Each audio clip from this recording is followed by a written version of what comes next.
the disinformation czar. So great. Only Matt Walsh could fully appreciate this. He's the author and producer of the documentary What is a Woman? He joins us tonight. Matt Walsh, just savor this. I'm going to let you go.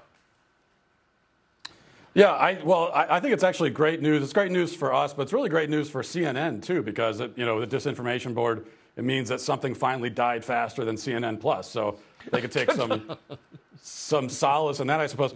I think I'm glad that we got that clip of Peter Doocy, because there's this fundamental absurdity that you do have to really savor, which is that they claim that it's supposed disinformation about the Disinformation Board that shut it down, which is like, I mean, it's like if there's a new fire department that was set up in your town, and then you had a fire at your house, and you called the fire department, and they said, well, screw that, we're closing. We can't come help you. I mean, that's the whole reason that you're here, right, is for this. And the Disinformation Board is supposed to be there to shut down disinformation.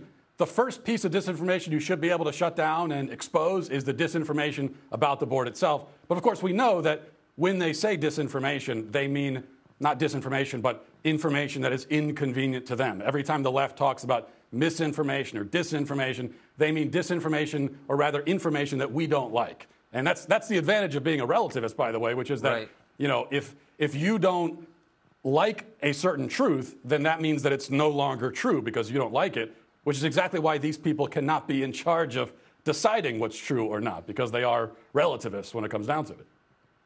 I got to say it. I think that sounds sexist. I mean, so I guess what you're really saying is women should not be allowed on the internet?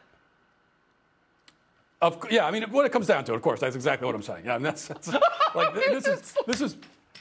By the way, also note how all we had to do with the Disinformation Board is just point to it and say, look at this thing that they're doing, and the whole thing collapsed just like that. All we had to do, democracy dies in darkness, right? I mean, all we had to do was point it out and say, look at this thing they're doing. And that was the end of the Disinformation Board. That is such a smart and reassuring point. Thank you for saying that. I hadn't even thought of that, but you're absolutely right. Matt Walsh, great to see you. Thank you.